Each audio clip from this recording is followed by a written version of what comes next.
Hey guys, tonight we're vaulting over moat walls straight into the most perilous quest of all, medieval dating. Picture yourself crooning a love ballad by torchlight only to have your parents storm in, demanding to know how many sheep you've banked for your bride. And trust me, you won't outfox a chaperone armed with scandalized eyebrows and a birch rod. So, before you get comfortable, take a moment to like the video and subscribe, but only if you genuinely enjoy what I do here. Let me know in the comments where you're tuning in from and what time it is for you. Now, dim the lights. Maybe turn on a fan for that soft background hum, and let's ease into tonight's journey together. You are stepping into a medieval scene where dating isn't about swiping your smartphone or grabbing coffee at a trendy cafe. Here, marriage is an economic summit. Parents, lords, or priests sit together and draw up the contract, specifying the wedding date and the number of livestock as dowry. Church bells toll in the distance. A night breeze sighs through the leaves, carrying the faint smell of burning wood, and you, the narrator in your own mind, whisper that if you think online dating is complicated, you haven't experienced the complexities of medieval private life. You tread softly down the damp stone corridor, feeling each heavy flagstone beneath your leather shoes. Back then, nobles might have been betrothed before they could even speak much, like pre-registering a dating account before you know how to use a phone. Picture baby Elizabeth, barely able to cry, learning she will marry Lord A's son, looking at her mother as if hearing news of a big raise. But in truth, it's an increased burden.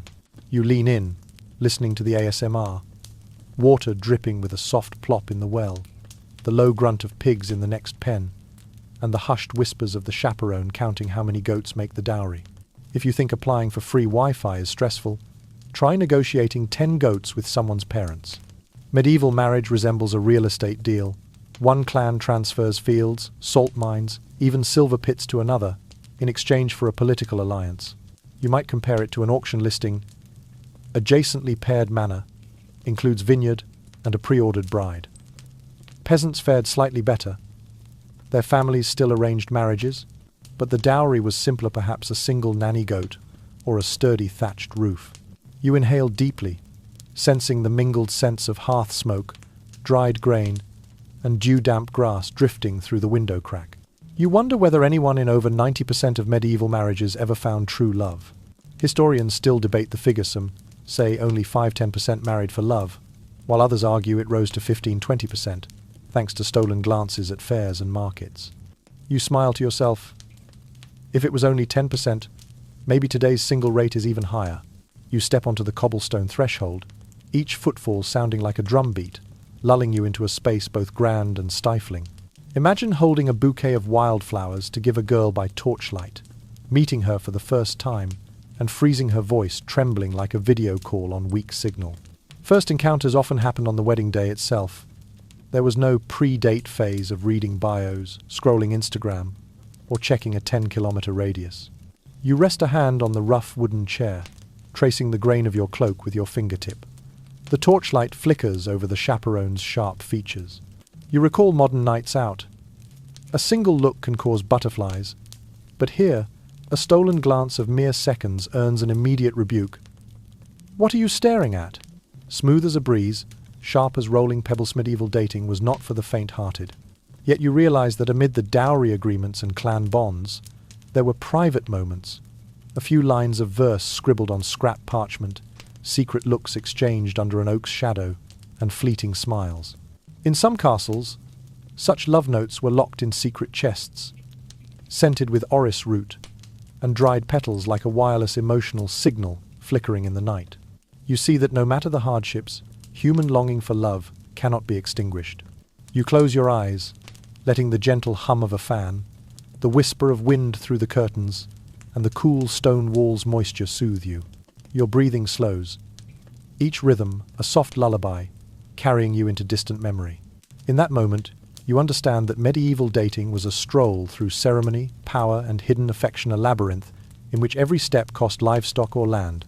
You remain in this medieval world, where the flicker of noble torchlight dances through velvet drapes and echoes of footsteps mingle with distant owl calls. If you belong to the aristocracy, your chance to choose whom you love is virtually nil. Betrothal was arranged long ago, like a deed already signed in the family archives. In 1259, The Treaty of Paris between England's Henry III and France's Louis IX included marriage clauses binding their dynasties, forever proof that personal affection was secondary to politics and power. You feel the soft rustle of silk as you settle onto an ivory inlaid throne, the scent of beeswax and sandalwood lingering in the air. Your parents selected your future spouse when you were barely old enough to toddle, perhaps the son of a powerful count, or the grandson of a high-ranking prince. You wonder if modern dating apps give you a swipe here and there. Medieval betrothal was a single, irreversible swipe right on an entire estate. For peasants, life offered a little more freedom, but still within family boundaries. Your parents acted as matchmakers, sons praised for their skill at felling trees and raising sturdy beams, daughters prized for their needlework and adept care of livestock. In a remote Bavarian village, brides had to milk 10 cows on their first morning, or risk having their weddings called often obscure custom that underlines how essential a woman's economic role was in rural communities. You lean in, savouring the ASMR of a rustic festival. Dry leaves crackle underfoot, pigs grunt in the pen, and laughter drifts from girls weaving straw ribbons for dowry. The head of the household burns incense, its spicy smoke blending with the rich aroma of honeyed mead. And you, the soothing narrator, remind yourself that genuine love did exist then, but it was never the top priority. The foremost goal was preserving social stability and safeguarding family wealth for future generations. Across the clan's tapestry, you catch a glimmer of silver wind chimes, their clear notes tinkling in the twilight. You ask yourself, did anyone in over 90% of medieval marriages truly find love? Historians still debate some, assert only 5 to 10% of unions were rooted in genuine affection, while others believe the figure might reach 15 to 20%, based on hidden glances exchanged at market fairs. You smile at the modern contrast. Today, even a "What's up?"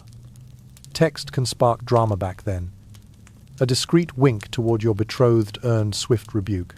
You imagine the chaperone's sharp gaze. "What are you staring at, boy?" A single stolen glance risked scandal. Medieval courtship was no place for tender hearts. Yet you realize that amid dowry negotiations and clan obligations, private moments shone through. A hastily scribbled poem on a scrap of parchment, secret smiles beneath the oak's shadow, clandestine verses pressed between pages of a prayer book. In some castles, those love notes were locked in chests scented with orris root and dried petals, emotional, wireless signals flickering in the night. You see that no matter how strict the rules, human longing for love will find a way. You inhale again, tasting wood smoke and dewy grass on the night air, letting the subtle hum of a ceiling fan and the whisper of curtains lull you. Aristocrats might lack free choice in marriage, but found solace in courtly concerts, where lutes and viols wove gentle harmonies. Peasants sought respite in flute melodies drifting over their fields, if only for a moment's peace from the burden of dowries. When you open your eyes, time seems to slow, the torch before you guttering, shadows dancing on stone arches, the evening bell tolling without end. You understand now that medieval marriage was far from a fairy tale romance. It was a journey through ceremony, family duty, and the imperative of securing the future. Yet, in the heart of it all, the spark of love remained alive like a lone candle, bravely defying wind and rain, casting its fragile light. You smile, feeling ready to release the torch and venture deeper into the labyrinth of courtly love, where emotions hide behind velvet drapes and the ironclad stipulations of marriage contracts. You lean back as the night deepens, feeling the uneven floorboards shift beneath you and the distant toll of a funeral bell drift through the corridors. In medieval society, love before marriage is considered Perilausenact. That court scandal and love outside marriage is branded a form of incest, a moral crime punished by penance or exile. Yet beneath the austere veneer of social strictures, secret moments of passion still flicker like a candle in the wind. A stolen scrap of parchment scrawled with verse, a quick glance exchanged across a crowded market stall, a perfumed glove dropped at the feet of a beloved. Always, these furtive affections endure the vigilant scrutiny of parents, priests, and local magistrates alike. In 1139, the Second Lateran Council convened to address ecclesiastical discipline, famously declaring clerical marriages and concubinage unlawful. Its decrees reverberate through every cathedral, chapter, and parish court, reinforcing the Church's ironclad view that any intimate bond, not sanctified by holy matrimony, is a threat to social order. You can almost hear the thunder of the Archbishop's gavel as he pronounces excommunication on any knight who dares to court a widow without her husband's consent, an early form of no-touch policy that makes modern dating bans look like kindergarten rules. You close your eyes and picture yourself crouched behind a wooden pillar in the bustling village square. Shakespeare might have envied the drama.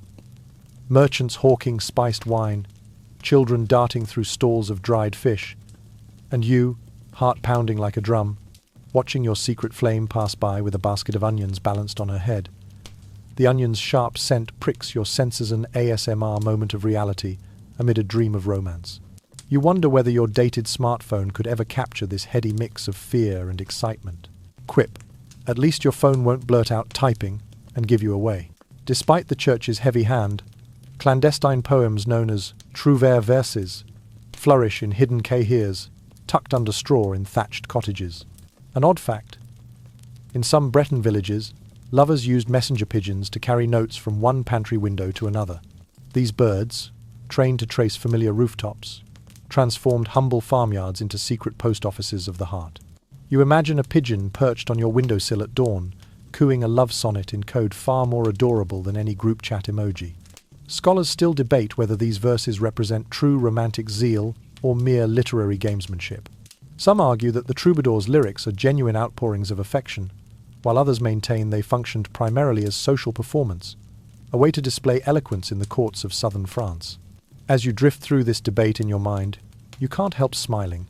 Either way, someone's getting a poetic ego boost. Yet the danger of discovery is ever present. A chaperone roams the garden paths, her silhouette stiff as she inspects every furtive handshake and hidden glance. Parents listen at bedroom doors, ready to burst in at any sign of impropriety. Even the local bailiff might be bribed with a chicken or two to report any suspicious activity. You feel the tension coiled tight in your chest. One wrong step and your secret romance could end in public penance, fines, or worsey stint in the stocks for tempting virtue. You shift in your seat, tuning into the ambient sounds.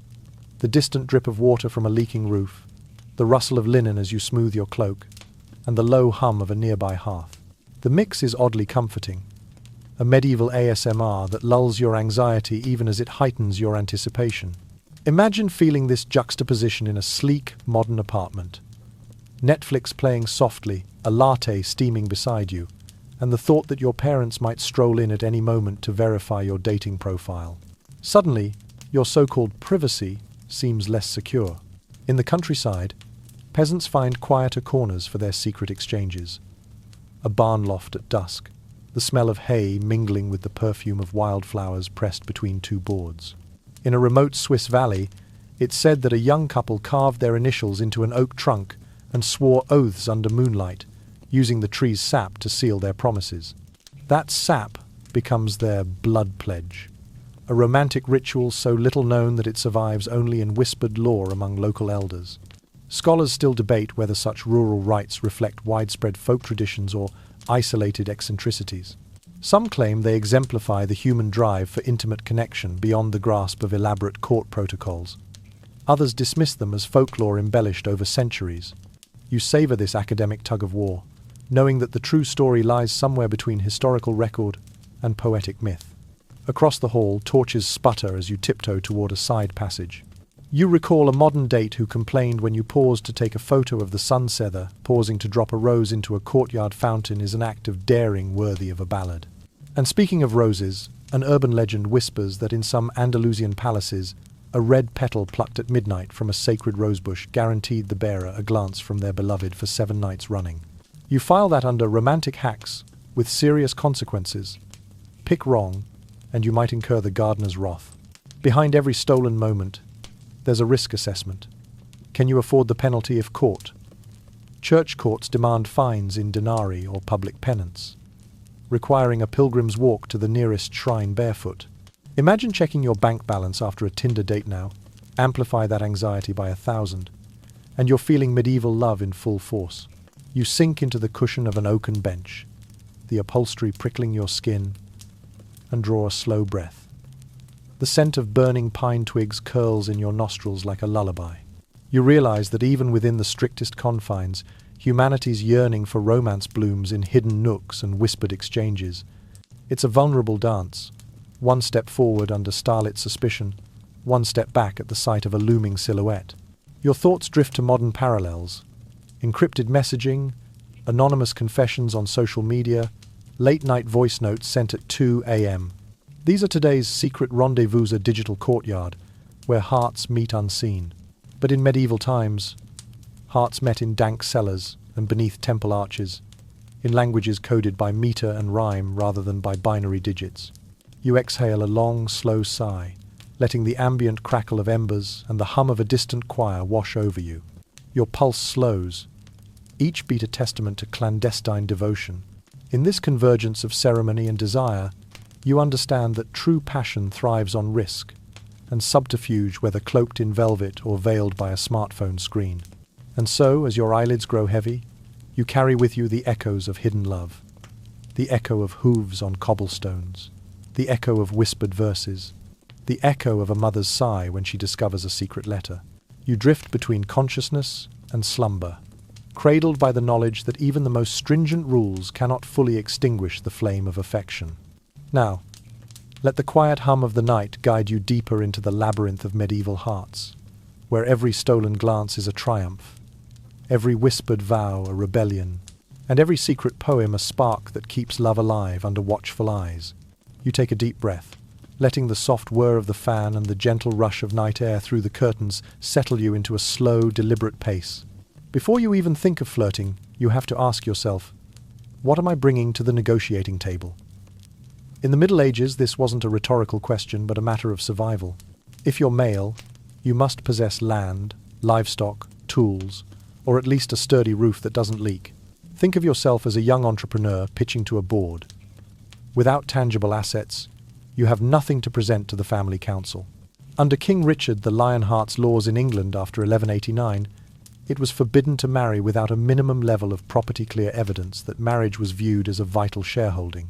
As you walk across the cold flagstones of the courtyard, you imagine your business plan. This plot for orchards, that field for grain, and a herd of 5 cows to guarantee steady income. Livestock weren't merely farm animals. They were the currency of the future. In some remote Savoy villages, it was said that if a groom could not prove ownership of at least 3 healthy oxen, he was forbidden to wear the wedding cloth. Local chronicles even record young men borrowing neighbors' cattle to display at the splendid front of the estate. Few people mention this today, but it shows just how terrified a clan could be of lacking resources. You close your eyes and listen to the ASMR of night. The whisper of wind through the old oak, the distant drip from a leaking roof, and the soft crackle of straw underfoot.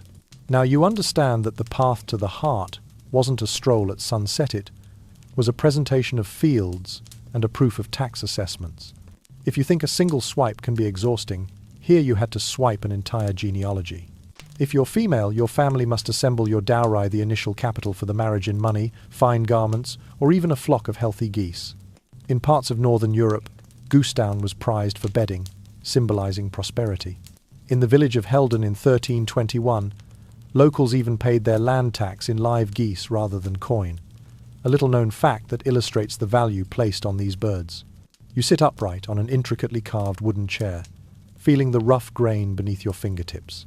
In the flicker of torchlight, the velvet canopy behind you seems to remind you, a charming personality alone won't suffice. Every bolt of silk you wear must be measured in gold Venetian imports embroidered with silver thread. At the Council of Constance in 1414, there was even a most lavish bridal garment contest, a clear sign that opulence was the ultimate criterion. Historians still debate the weight given to personal virtue in medieval marriages. One camp argues that kindness, cooking skills, and needlework could sway contract terms, while another insists that land and wealth were the sole determinants of a bride's value. You smile at the thought of a modern date. Today, a coffee shop meeting might earn style points or musical compatibility, but back then, you literally had to haul in a flock of geese to make your case. You tread lightly across the stone floor, each footstep sounding like a hollow percussion, alongside distant dogs barking and rustling leaves. Imagine if you could list owns 5 acres, several goats, and artisan carpentry tools on your Tinder profile. Would anyone swipe right? In the Middle Ages, if you lacked a sound tile roof, all your sweet words were as fleeting as the breeze. You inhale again, savouring the mingled scents of hearth smoke and night-blooming flowers. Only a meticulously balanced marriage ledger mattered. A winning smile or elegant poem couldn't erase the obligation of dowry contributions. Quietly, you note, estates, livestock, farmland, and fine clothes were your ticket to a new life. Yet, beneath it all, you still feel a soft yearning, the longing to be loved not for cattle counts or acreage, but for a gentle glance or a warm voice. No matter how tight the social bonds, hope for true affection still flickers within the soul. You close your eyes once more, letting the night breeze cradle you as you drift into dreams of medieval nuptials where every negotiation began with the question, "What do you bring to the table?"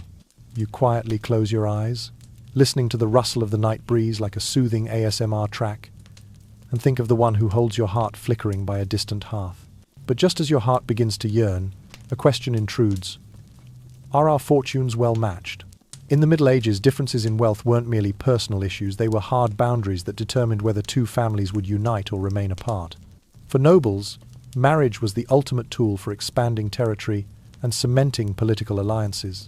In 1386, when England's King Richard II was betrothed to Anne of Bohemia, the ring and dowry amounted to over £10,000, a sum vast enough to reshape European diplomacy. Historians still debate whether Anne ever wielded genuine power after the wedding, or if she was simply a diplomatic pawn. Either way, love between them was regarded as a bonus feature, an afterthought wedged between treaties and treaties. You open your eyes and picture the glittering castle gardens lined with rose arbors and the trill of a distant flute. At every feast, dukes and counts would speak of love as one might speak of a fine luxury, beautiful, but irrelevant to the bottom line. Walking beneath soaring stone columns, you feel like an investor calculating ROI on a merger. If the bride's dowry wasn't sufficient, the entire deal could be cancelled. Peasants faced pressures of their own, though in a humbler key. A handsome, hard-working young man might still be ineligible for courtship if he lacked fields large enough to support a family. In a riverside hamlet in Thuringia, an annual oxen trial forced suitors to drive cattle across a flooded meadow, proving they could care for livestock and thereby qualify for a local girl's hand. That clattering of hooves over mud became the emblem of rural courtship. You hear the wooden door of the animal barn creak, and inhale the earthy aroma of straw matted with fresh dung, a sharp contrast to the opulence of the great hall. Love here truly felt like a fringe benefit, a spin-off of livestock and land negotiations. You smirk at the thought. So to woo a maiden, first you must woo her pigs. Some wondered how many medieval brides ever laughed at their grooms. Scholars still debate marital happiness rates. Some argue that 20 to 25% of couples grew in affection over time, while others insist only 5 to 10% did. Medieval fidelity enforcement was tougher than any modern surveillance. Chaperones were more vigilant than today's security cameras. You walk over to the well, recalling how secret trysts took place beside its clear waters. Lovers would press a single perfumed flower petal into a scrap of parchment, embedding their tender feelings in its folds. But even this delicate gift had to match the bride's value. If her parents heard you owned fewer than 2 acres and 3 sows, they might discard your romantic note into the hearth. In some distant Italian fortress like Castello di Miramare, a locked chest preserved every gift a knight presented to his princess. Bottles of spiced wine, sprigs of jasmine, and embroidered silk squares. Legend has it that one steward, having intercepted these love letters, brought charges of lewd correspondence against the suitor, proof that even fleeting romance could carry grave consequences. You close your eyes again, letting the distant clamour of hounds and the whistle of wind through linden leaves wash over you. Beneath the ledger of dowries and the iron rule of lineage, your heartbeat quickens, tossing aside the dry arithmetic of dowry calculations in favour of the electric thrill of real emotion. At last, you recognise that though love may be a side benefit, it is a powerful force that drives people to risk everything. Countless young men renounced inheritance to flee with their beloved, courting exile for both family and homeland. Many women secretly withheld their dowry to meet their secret loves by moonlight, defying strictures. You inhale one final, deep breath, your exhale mingling with the chorus of crickets. Medieval love, whether permitted or forbidden, blossomed like a wildflower breaking through cracked stone. And as your eyelids grow heavy, Your spirit feels buoyant, ready to drift into dreams of those nuptial negotiations where asking, "What do you bring to the table?" never extinguish the human longing to love and belong. You open your eyes to the soft flicker of candlelight and the gentle whisper of wind against the window. Among the nobility, there was the concept of courtly love, an artful performance of suffering romance with no real prospect of fulfillment. You, as the loyal knight, secretly admire a married lady. Under the moonlight, you trace lines of verse on thin parchment, then slip them into a hidden letterbox in the castle courtyard. Imagine André Le Chapelain, the 12th century French author of De Amore, instructing you on the perfect approach.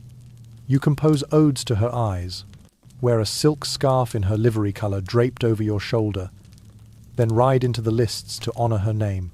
A historical note. In 1170, Isabel of Toulouse was celebrated as the ideal lady by French poets, inspiring knights across the realm to compete in tournaments just for the privilege of composing verse in her praise. You sense the excitement in that spectacle, much like tuning into a live-streamed championship match. Between knight and lady, enforced separation was the badge of honour. You were forbidden to touch her hand, allowed only to send poetry and endure the ache of distance. A little-known custom embroidered in a Savoyard branch of aristocracy demanded that a knight carry a freedom torch, a bundle of dry twigs lit each night to prove that his flame of love still burned. The crackle of those twigs might remind you of the dreaded red receipt notification blinking on your phone. Scholars still argue over whether courtly love was genuine devotion or simply literary theatre designed to display a knight's education and status. You smile in the darkness, realizing you're caught between a romance drama and a political reality show. You relax your shoulders and feel the cool breeze from the rotating fan, your pulse settling into a slow rhythm. In the tournament fields, knights draped in embroidered tabards of their ladies' colours clashed lances in her honour. You wonder, in today's world people chase viral filters. Back then, it was all about flaunting your lady's scarf in the lists. At a tournament on the Loire River's banks in 1194, the knight Pierre de Courtenay was jeered by the crowd when, in his haste, he forgot to don the scarf representing his lady. The chronicler at Orléans recorded the uproar, proving that courtly love was as much about fashion as it was about poetry. You hold your love note tightly, the scent of fresh ink rising with your breath. Each line is a forbidden yearning. You recall Eleanor of Aquitaine, who once dared to accept a love letter and return it with a single emerald-ring elegant but public reply when her husband's watchful eye was upon her. Few mention that ring today, but it shows that noble women played their role in courtly love's ritual. You hear the old curtain rod creak as the wind stirs. You ask yourself, is this any different from modern last-seen statuses on chat apps? Perhaps the only missing icon is that little green dot. Finally, you recognize courtly love as a deeply symbolic ritual. It protected reputations, allowed the knight to display virtue, and the lady to embody refinement. But the enforced distance, the unreachability, was what kindled desire, for the human heart blooms brightest when barred from its prize. You close your eyes again, surrendering to the steady hum of the fan and the night breeze. Courtly love, though merely performance, holds enough power to make you wait with unwavering devotion, believing in the magic of those poetic gifts and the enduring image of your beloved upon the medieval stage. You sink into the silence of your chamber, letting the hush wrap around you like velvet. In medieval courtship, messages of the heart rarely travelled by word alone. They were packaged as message gifts. A single embroidered glove, a ribbon in her favourite hue, even a richly woven sleeve could serve as a declaration of love. You imagine the knight slipping his gauntlet into the lady's hand, each stitch a silent sonnet in the gloom of the banquet hall. One historical touchstone.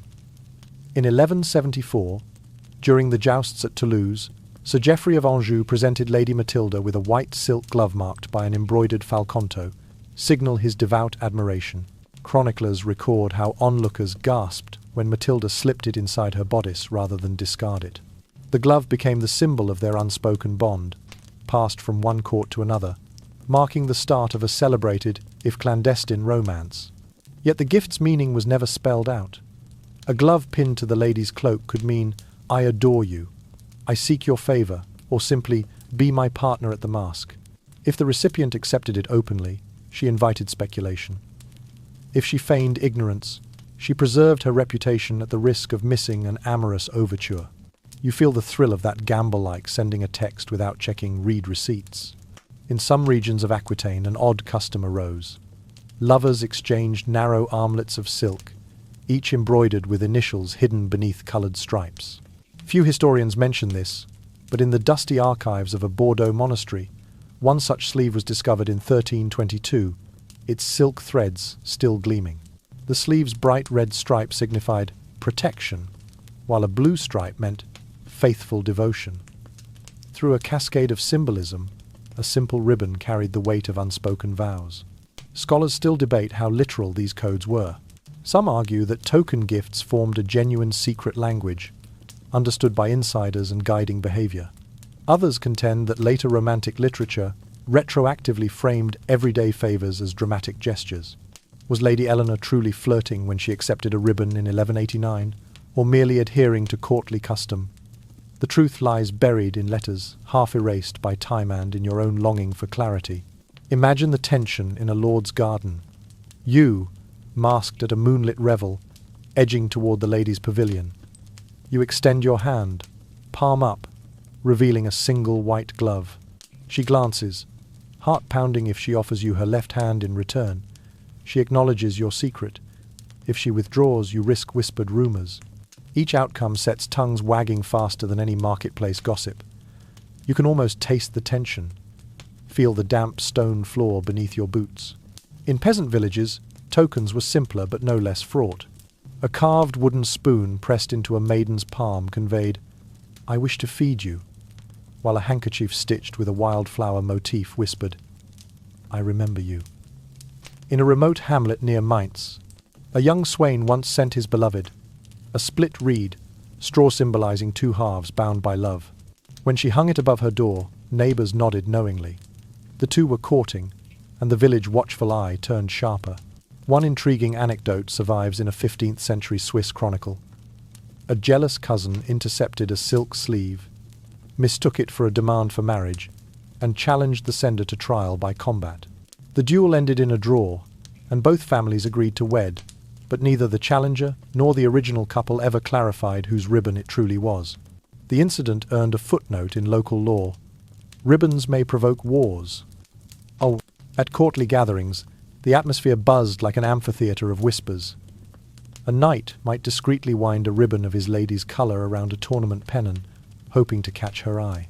If she allowed it to flutter in the wind, she returned his salute. If she tore it down, she issued a public rebuke. You imagine yourself scanning a crowd of banners, searching for the one in emerald or sapphire. Your pulse quickens with each banner's flutter. Yet every token carried risk.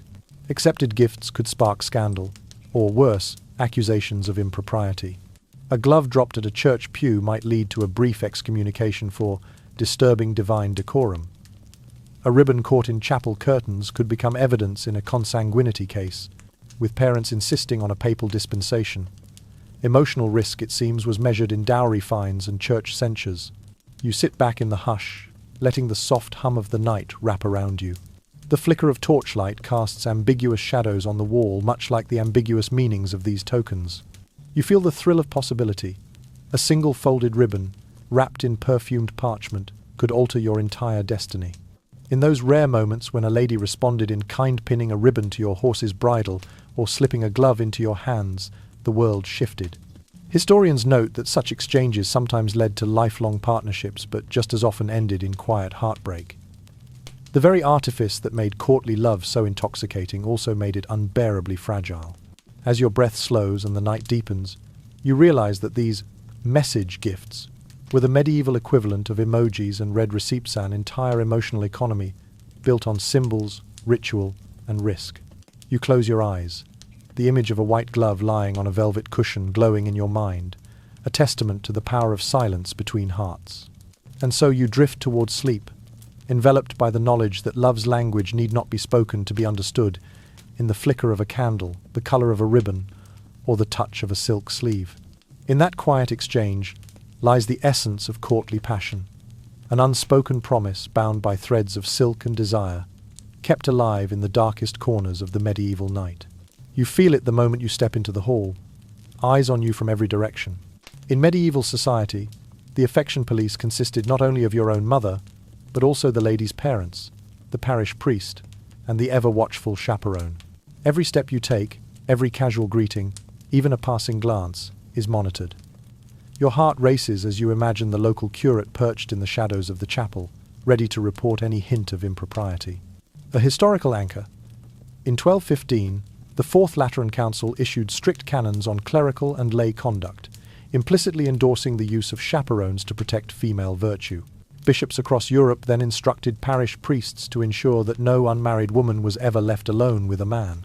You nearly hear the echo of a shepherd's bell as a priest's admonition drifts through the cold stone corridors, reminding you that privacy here is a dangerous myth. Your chaperone, often an aunt, a stern governess, or a trusted retainer, hangs at your elbow like a cast shadow. She knows every custom. You may bow, you may offer a curt greeting, but you must never brush hands, never lean too close. In some Italian courts of the 14th century, wealthy families employed a balia, a professional guardian whose sole duty was to supervise the lady's movements. Little-known detail. The balia received regular bribes in painted fans and perfumed gloves to ensure her loyalty and to keep her from reporting every whisper. Scholars still debate the chaperone's true role. One camp argues she safeguarded a woman's honor and prevented scandal. Another contends she served as a tool of patriarchal control, stifling genuine emotion. You pause at a carved oak pillar, fingertips tracing its grain, wondering whether your own heartbeat is genuine thrill or simply nervous habit under scrutiny. Even your love letters are at risk. In many abbeys, monks opened and censored any missives before they reached their destination. One obscure 13th century manuscript, long since relegated to a dusty archive, describes an abbot who kept a sinister index of suspect phrases.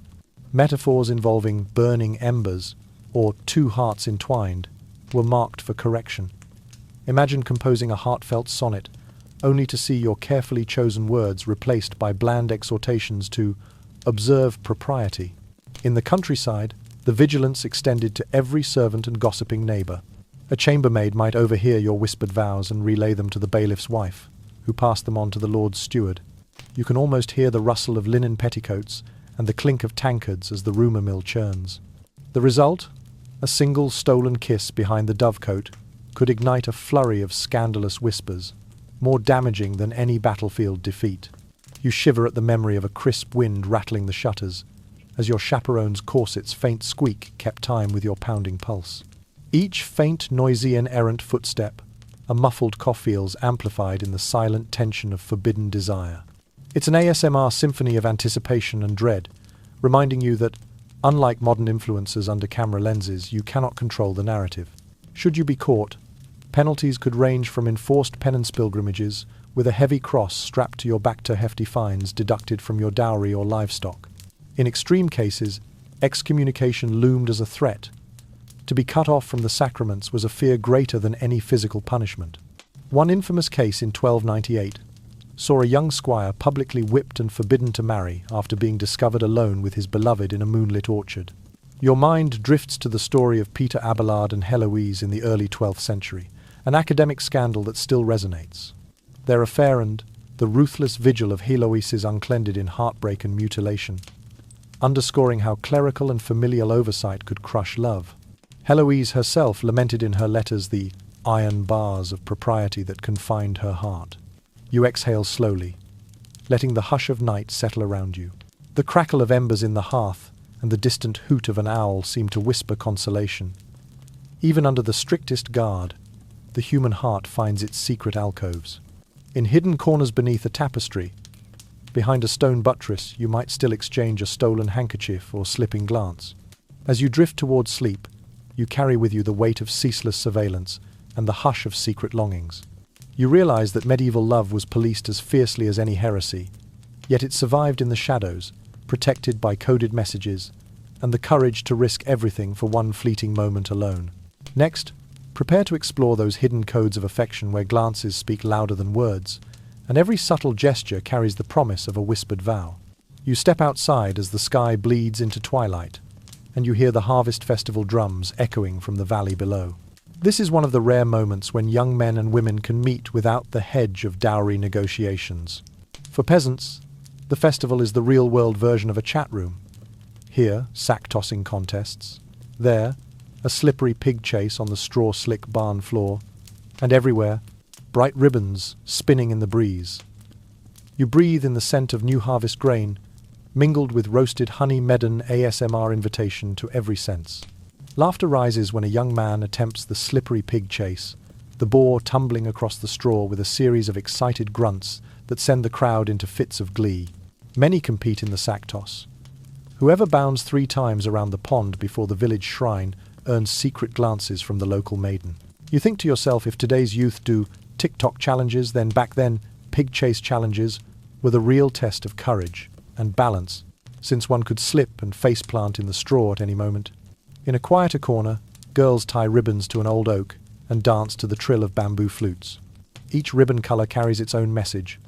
Blue for "My loyalty is yours," red for "My heart longs for you," and gold for "Meet me under the ancient tree." A little-known custom in Dorset, England, granted the first girl to pluck a blue ribbon the right to choose her dance partner for the entire evening medieval match, more effective than any Facebook status. The nobility, avoiding the dust and straw, host moonlit poetry and feasting in a raised pavilion. Knights and ladies exchange their most lyrical verses beneath paper lanterns, accompanied by almond pastries and rose-infused wine. After the readings, they offer each other a slice of candied oranger, refined substitute for the peasant's goose dowry. Yet harvest games blend both worlds. Under the ancient tree, villagers and noble families alike cheer as a lord on horseback gallops into the clearing, his horse pausing to strike a bough toward a fallen red ribbon. That single gesture ignites hope in the heart of the night. You wander among lanterns strung between beams, their golden glow dancing like willow, the wisps on the straw-strewn ground. The aroma of hearth smoke and freshly baked wheat bread wraps around you like a warm blanketten ASMR lullaby that tempts you to lose yourself in the moment. But you spot a vigilant chaperone beneath her wide-brimmed hat, a mobile security detail who forbids any over-familiar touch. If you accidentally brush hands during the straw toss, she will step forward. Be mindful of propriety. You imagine her admonishing and you can't help smiling. Before I even get a swipe right, I've been swiped away. You draw in a deep breath of wildflower and mead-sweet air. In this fleeting instant, love shines in its purest form, not a contract clause or land boundary, but in the sparkle of stolen glances beneath fireworks that light up the night sky. The festival's comedic troupe parades through the crowd, their mock night antics culminating in a bow and a basket of wildflowers for whoever catches the fallen bouquet. After the crowd disperses, that bouquet becomes the signal for secret trysts beneath the weeping willow when parental eyes and priests' ears are long gone, leaving only the quickened beat of 2 hearts. You press your palm against the mossy stone wall, feeling every groove and damp patch of ancient history.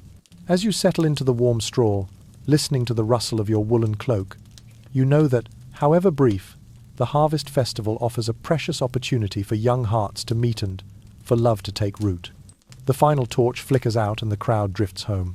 You remain, enveloped in the cooling air, your heart still fluttering from the ribbon's spin, the sweetheart's whispered verse, and the noble smile under the moon. A distant cricket's song bids you good night, lulling you into dreams of the next chapter where the secret codes of love tokens await decoding. You step into the cool, stone-walled sanctuary, where the flicker of candlelight casts long shadows across the nave. In the Middle Ages, marriage wasn't a romantic vow, whispered in confidence. It was a legally binding contract between 2 families, solemnized before a priest and witnesses. In 1215, the Fourth Lateran Council affirmed marriage as an indissoluble sacrament, underscoring its sacred, unbreakable nature. Among peasants, the ceremony remained simple. Youth, prospective bride or groom needed just 3 witnesses, often the village elder, the neighboring farmer, and the local steward, and a priest to intone a few Latin phrases. The words "In nomine Patris et Filii et Spiritus Sancti" echoed through the dim light, an almost medieval ASMR that filled you with solemnity. A wry thought crosses your mind. You thought signing up for a mobile plan was complicated. A marriage signature in this church is priceless. The nobility's process, by contrast, was elaborate. Both sides convened a formal marriage negotiation spanning hours, attended by a notary copying every clause, a matchmaker whispering behind closed doors, and a feudal lawyer skilled in reading property rolls. They bargained over livestock counts, acreage, inheritance terms, even the bride's wedding attire. One little-known detail. In Castile in 1301, Duchess Maria de Molina insisted on a clause granting her independent control of 300 acres if her husband failed to fulfill his financial promises, a medieval asset protection clause quite rare for its time. Historians still debate whether such addenda elevated women's rights or were merely aristocratic showmanship designed to boost a family's prestige. You smile at the thought. The arguments echo as loudly as any village market gossip, yet the marriage contract remained solemn. Once the terms were settled, the priest led you to the altar for mutual vows. Church bells pealed, guests applauded, and the newlyweds exchanged beaming smiles. You felt the thrill in the air, even as you knew this radiance was underpinned by a hefty legal apparatus. Divorce in the Middle Ages was virtually unheard of, permitted only if the marriage could be proven invalid by consanguinity. Most noble unions required papal dispensations for kinship, or by non-consummation. A famous case in 1236 saw Princess Eudoxia of Rus's petition Emperor Frederick II to annul her marriage on the grounds that it had never been consummated, a rare but legally ironclad argument. You imagine the relief as weighty as untying tightly bound cords. Even proving non-consummation demanded sworn testimony from a physician or credible witnesses, and a ruling from an ecclesiastical court. You think wryly, getting a cell phone refund was simpler than securing a medieval divorce. For peasants, ending a marriage was even harder. A woman seeking separation needed testimony perhaps from the neighbor who once saw the bride sleeping in her own clothes to claim non-consummation. Most couples, having lived together for years, faced no real recapitulatory option outside waiting for a widowhood or quietly enduring an unhappy match. You sit on a carved wooden bench, running your hand over the worn armrest. The only sounds are the distant toll of bells and hushed post-ceremony whispers.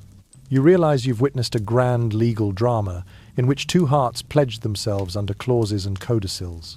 In that moment, you reflect on true love. Could it slip through the cracks of land surveys and dowry inventories? Even bound by sealed letters and solemn rites, hope endured. Some couples cultivated genuine affection amid the weight of contracts, holding hands through decades without ever seeking a divorce decree. You close your eyes again, letting the steady hum of the fan mingle with the night breeze. Medieval marriage, strictly regulated, notarized, even policed in private life, could not extinguish the human heart's longing to connect. You swallow, preparing to move on to part 11, where post-marriage secrets will be revealed, from conjugal bonds to succession plots. You feel your heart pound as you recall one of the most shocking secret weddings of the Middle Ages. Not every marriage was celebrated in a village hall or grand banquet room.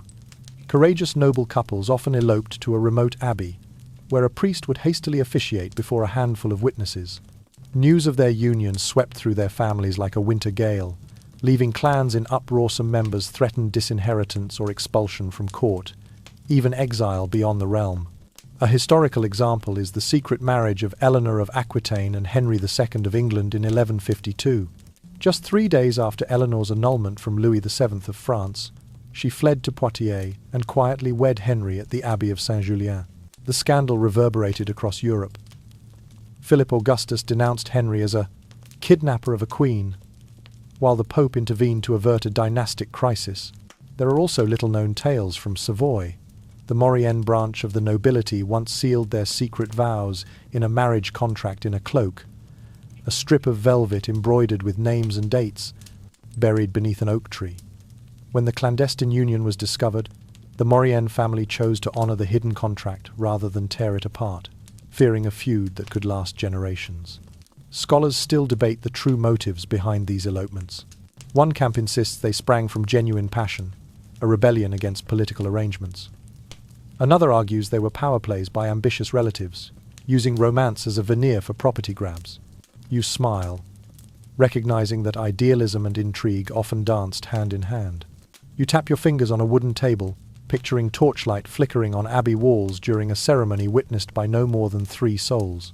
The priest's voice trembles as he rushes through the litanies, mindful that he risks canon law by marrying a couple without proper dispensations. When vows are exchanged, The bride and groom slip on simple silver ring splane tokens carrying defiant resolve. Though the world forbids us, I choose you. In many cases, families reluctantly accepted these unions to restore peace. In Castile, King Alfonso X threatened to confiscate all his daughter's lands if she did not return home, yet ultimately agreed to recognize her secret marriage to avoid civil strife. A chronicler recorded, "Sometimes political pressure outweighs even the strictest laws." From these dramatic events, legends were born. Villagers still whisper of the brave knight known only as the Crimson Hawk, who galloped across 3 rivers by moonlight to reach his beloved hidden in a tiny convent. He serenaded her with a lute song and presented a pair of handcrafted pearl earrings in place of a formal dowry. Whether true or not, the tale endures as the ultimate symbol of love defying feudal constraint. Now, as you listen to the night wind sigh against your window, you understand these secret weddings prove that love burns brightest under the harshest restrictions. You smile, imagining the joy in the bride and groom's eyes captured in a faded folk painting, proof that even in defiance they found happiness. And you, the storyteller, gently conclude, however ironclad the laws, the human heart always reserves a space for the wildest choice of all, the choice of love over family duty. You exhale softly, preparing to reveal in the next chapter the post-wedding intrigues, power struggles over inheritance, echoes of broken oaths, and tears both bitter and sweet. Part 12.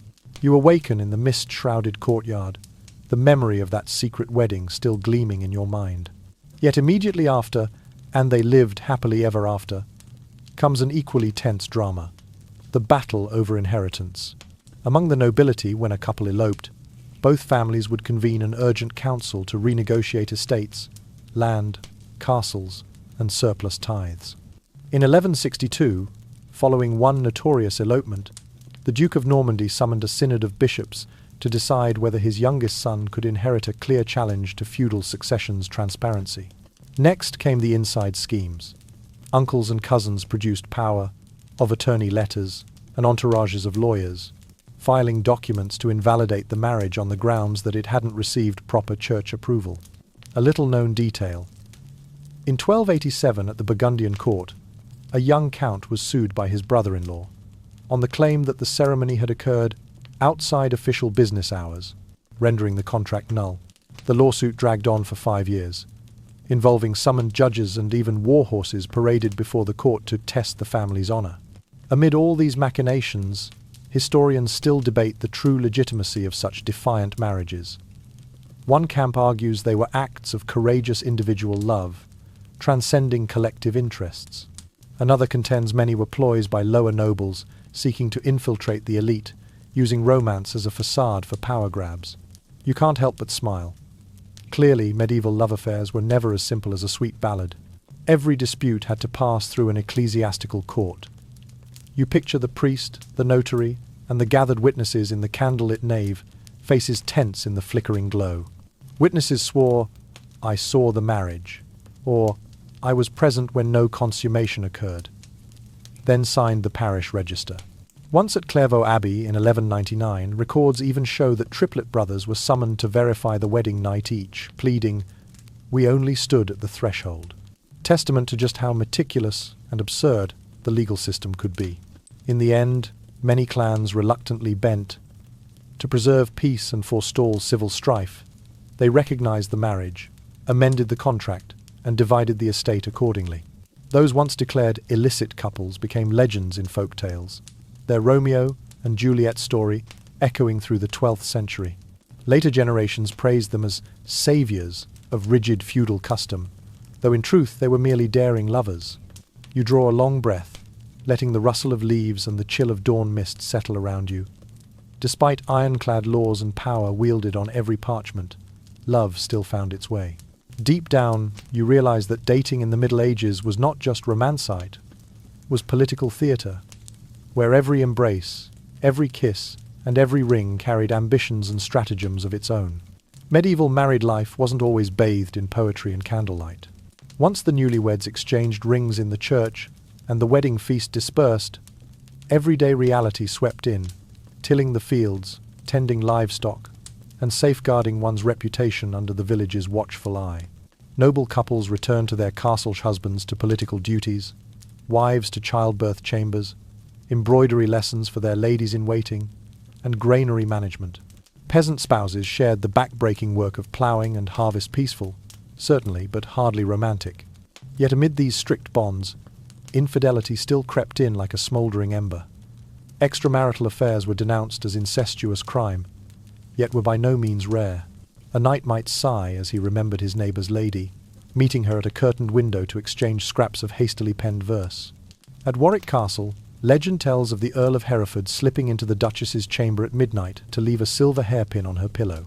When the scandal broke, he was sentenced to 4 days of petrified penance, a theatrical punishment that nonetheless stained his name with the scent of illicit desire. A notable historical case, King Edward II of England's openly passionate relationship with Piers Gaveston, whom he made Earl of Cornwall. Gaveston was a constant companion at court festivities, infuriating Queen Isabella.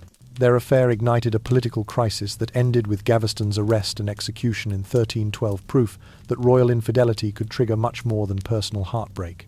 Peasants had their own secret liaisons. A shepherd, turned harvest poet, might slip into the dyer's loft while her master was at market, crooning rough verses by the campfire that melted her heart. A mere brush of the arm was enough to set the whole village buzzing for a week, his name echoing in every hearth as a legendary romantic. One little-known detail appears in the 1245 Charters of Ely. A woman was exposed for adultery by her footprints imprinted on the bedroom mat. She was fined 3 days of public labour along the riverbank to atone before the community. That rare record shows just how literally medieval society tracked forbidden love. Historians still debate the true prevalence of medieval adultery. One camp insists it ran only about 5–10%, constrained by social and religious taboos, while another estimates it may have approached 15–20%, fueled by secret trysts at festivals where hearts skipped a beat. Whatever the real figure, romantic secrets threaded through lives both humble and grand. You awaken in the dawn mist that blankets the thatched roof, recalling the nights spent beneath the same blanket with your late partner only to realize you now stand alone, a widow or widower. In the Middle Ages, widows of all ranks faced the same crossroads, a measure of freedom or dependence on their late husband's family. Under the Roman legal traditions upheld by the Church, a widow was entitled to a mourning gift, a portion of her husband's estate sufficient to sustain her independently for 40 days of mourning. The church bells toll on, but you hear only the steady beat of your own heart in the hush. Among peasants, a widow often inherited the fields and livestock, bearing responsibility for the next harvest. Remarriage was common and swift, as village men viewed widows as strategic partners boosting labour and sharing the burdens of the plough. Yet you, whose heart has loved and lost, may find comfort in the sympathetic gaze of the village blacksmith, his helmet rimmed soft with dawn dew. Nobles, by contrast, regarded a widow, especially a princess or countess, a prized catch on the marriage market. She was summoned to banquets where potential suitors ranged from neighbouring princes to wealthy counts or respected courtiers. A historical example. In 1190, after Emperor Frederick I Barbarossa fell at Antioch, Empress Beatrice of Burgundy remarried within 3 months, an act that sparked uproar, as many suspected the new Duke of Brabant cared more for her dowry than her grief. There are little-known stories too. In Castile, a powerful widow used her mourning gift to acquire lands outright, then hosted a widow's fair, a medieval matchmaking market where she showcased her estates and set precise terms any challenger could face her feudal writ in court. Historians still debate whether medieval widows truly gained independence through remarriage or were merely exchanged from one patron to the next under social and biological pressures. You exhale. Perhaps the truth lies between the hope for autonomy and the fear of solitude. You awaken in the dawn mist that blankets the thatched roof, recalling the nights spent beneath the same blanket with your late partner, only to realize you now stand alone, a widow or widower. In the Middle Ages, widows of all ranks faced the same crossroads, a measure of freedom or dependence on their late husband's family. Under the Roman legal traditions upheld by the Church, a widow was entitled to a mourning gift, a portion of her husband's estate sufficient to sustain her independently for 40 days of mourning. The church bells toll on, but you hear only the steady beat of your own heart in the hush. Among peasants, A widow often inherited the fields and livestock, bearing responsibility for the next harvest. Remarriage was common and swift, as village men viewed widows as strategic partners boosting labor and sharing the burdens of the plough. Yet you, whose heart has loved and lost, may find comfort in the sympathetic gaze of the village blacksmith, his helmet rimmed soft with dawn dew. Nobles, by contrast, regarded a widow, especially a princess or countess, a prized catch on the marriage market. She was summoned to banquets where potential suitors ranged from neighboring princes to wealthy counts or respected courtiers. A historical example: in 1190, after Emperor Frederick I Barbarossa fell at Antioch, Empress Beatrice of Burgundy remarried within 3 months, an act that sparked uproar, as many suspected the new Duke of Brabant cared more for her dowry than her grief. There are little-known stories too.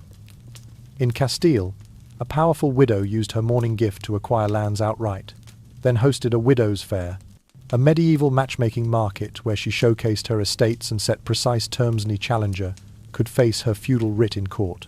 Historians still debate whether medieval widows truly gained independence through remarriage or were merely exchanged from one patron to the next under social and biological pressures. You exhale. Perhaps the truth lies between the hope for autonomy and the fear of solitude. Thus, in the bold remarriages that followed widowhood, new chapters, open chapters of power, of choice, and of the hope to break free from old bonds. You close your eyes to the soft hum of the fan and the gentle night breeze, ready for the final act of our journey through what dating was like in medieval times and more, where everyday stories reveal profound truths about love and freedom. You draw a deep breath, letting the soft hum of the fan and the night breeze soothe your every nerve.